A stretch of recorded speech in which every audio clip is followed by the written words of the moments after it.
Recently I did a video on making tool handles, specifically some scrapers, and at this moment I need to go ahead and start reshaping this particular scraper into a round nose, which offers me the opportunity to talk about one of the most underappreciated tools in our woodworking arsenal, the grinders we use, specifically a 6-inch grinder. So welcome to Worth the Effort Woodworking as we make some sparks.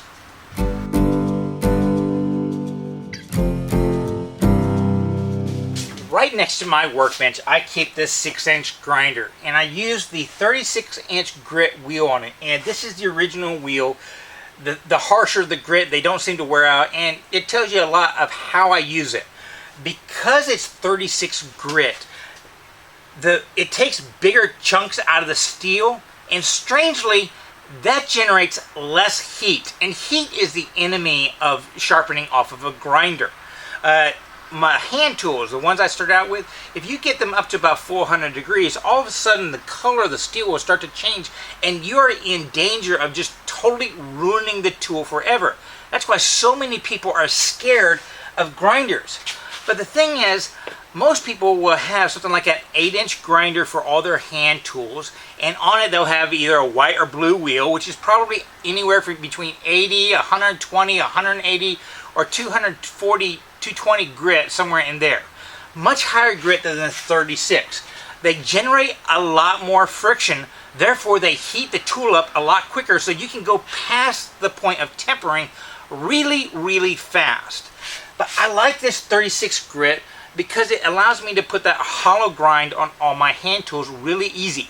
I am not looking for a sharpening edge with this tool. I'm just using either to create a shape or to remove a little metal. For example, right here, I want to remove just the metal in between the edge and the bevel. That will allow me to hand sharpen because I can rack back and forth between those 2 points to find that perfect angle.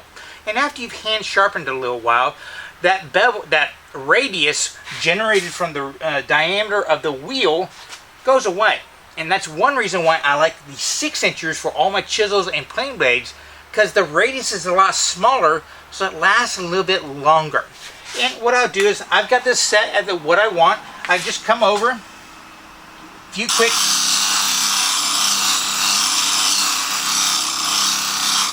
notice I have my finger on the back. Once that gets warm, it tells me to stop. If you have a little water next to it, you can cool it off there. But as long as it stays cool to the touch, or warm to the touch, you are going to be safe.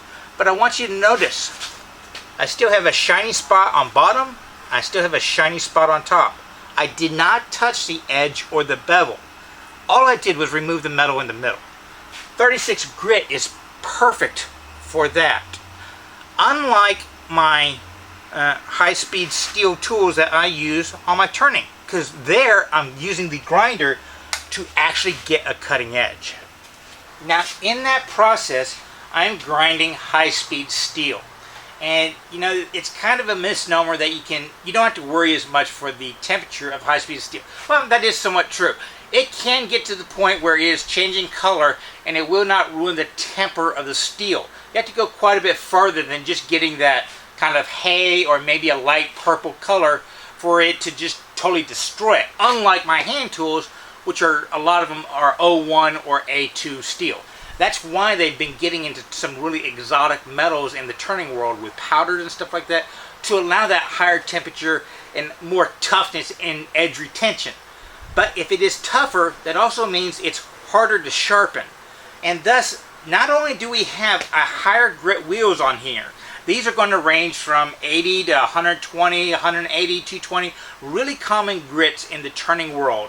I have these white wheels, you got them blue from Norden, all that kind of, they're all friable wheels, and they all generate a lot more heat than that really low 36 grit wheel, just because they're in contact more with the steel, and the fact that the steel is tougher, so I have to hold it on a lot longer. Now, all of these are what they call slow-speed grinders. A normal grinder is turning somewhere around 3,000 or up RPMs. These are running at 1750, and in my opinion, even that's too fast. If you could get slower, great. But buying a grinder, as long as you get that slow-speed grinder, your arbors are straight, you're pretty much set. And grinders are one of the most inexpensive power tools we out there. I know these are, ones like this are always on sale for 99 bucks somewhere in the turning world. You can buy them from the big box store that way. You can also buy them for quite a bit more money. But from what I've seen, mostly that comes down to maybe quieter motors or better dust collection, because these friable wheels that are really common out there, that stuff is just toxic and it gets everywhere when you're retruing them up and cleaning them up, which I do need to clean these. So they might have better dust collection, or maybe they have a stand on them that increases the price. But really, these are so ubiquitous out there. You can pick them up at garage sales and pawn shops really, really cheap. So there's no reason not to have one out there. And when these 8-inch wheels get used up, you can send them over to your 6-inch grinder and use them up there. So that you get a lot of use out of them. But let's go back to that 6-inch grinder. Those grinders that I use to sharpen my turning tools, I do not use to shape the turning tools. I will refer back to this 6-incher. Because of the tighter radius, I can get more force on it. Plus the fact it cuts a lot faster and it keeps it a lot cooler. So what I'll do is I'll lower my tool rest down so it's going to hit right at the 50% mark, and I'll get my ledge a little bit higher than 50%. Just because I know on this particular tool, being a scraper, I'm eventually going to put a slight angle on it on the finer grinders whenever I put an edge on it. But right now I just want to remove all the black, and that's just a lot of steel any other way. But I want you to see.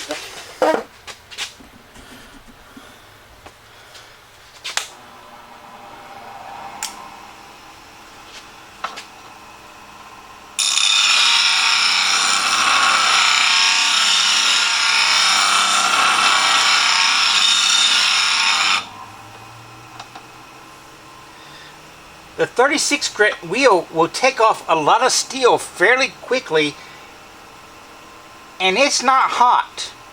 I can touch it. It's warm, but not hot. So I can confidently grind quite a bit on it, and then just dip it to cool it in some water every now and then. Though if you are getting it really, really hot, high-speed steel, you don't want to dip. Just let it air cool off. Now, one last little nugget I want to discuss is I prefer that 6-inch grinder because of the radius of the circle. It's a lot tighter.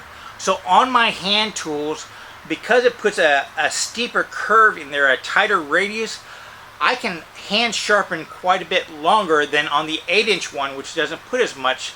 So I'm going back to that grinder less when I'm using the 6-inch grinder. But a lot of people say never use a 6-inch grinder because of that radius is so small.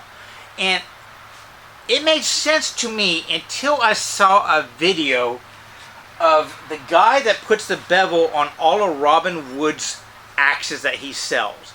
And he was using one of those like 3-foot stone grinders that he actually sat on top of it, 2 legs on side of it, and he sharpened all the tools right there. And in my mind, I'm picturing all those old videos of those guys with the big wheels on the bicycles that were sitting in the shops and stuff like that, sharpening it.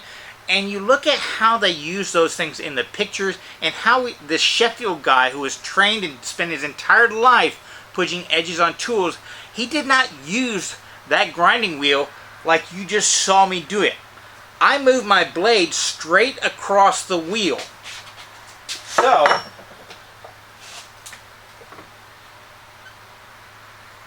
I captured this entire angle right there in my bevel.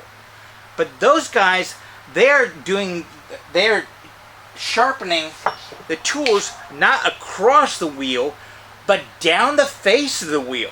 And if you think about it, even though these wheels are round, going across the face this way, they're completely flat.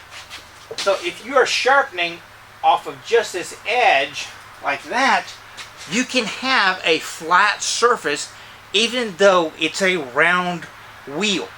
They're not going across the wheel, they're kind of going diagonal like that to get the flattest possible surface And you know, they taught in the old books that that's how you sharpen your tools, because a lot of people like the concaveness, so that's how they would generate it off the grinder and then go to the stones. Yada yada yada. Anyways, I want to leave you with one last thing though. In the turning world, CBN wheels are becoming all the rage. The prices are dropping low enough now that they are a good alternative towards these more friable wheels that have a lot of caustic aspects to their dust. They do have the potential of exploding if they use them wrong, though that has been, it's a lot rarer than it used to be because of the more modern materials.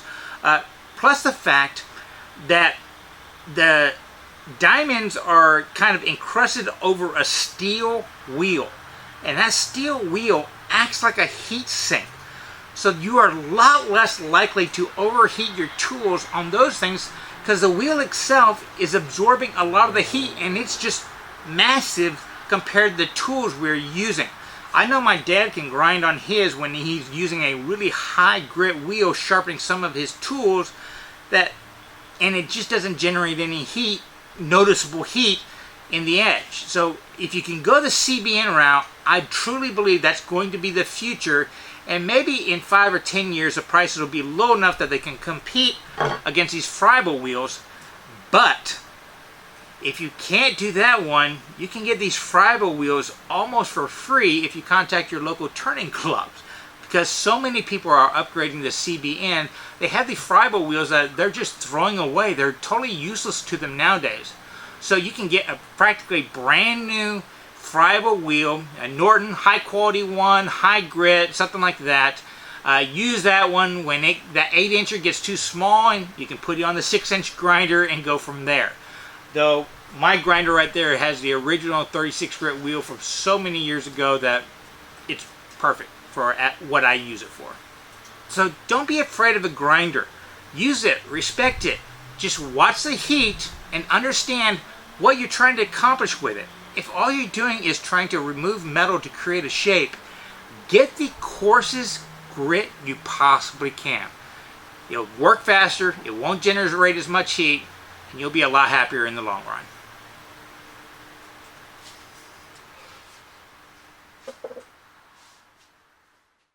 For today's bonus, I want to talk about Frank Straza. He is a local hero here in Texas, and I think I've talked to him before referencing one of his videos he produced.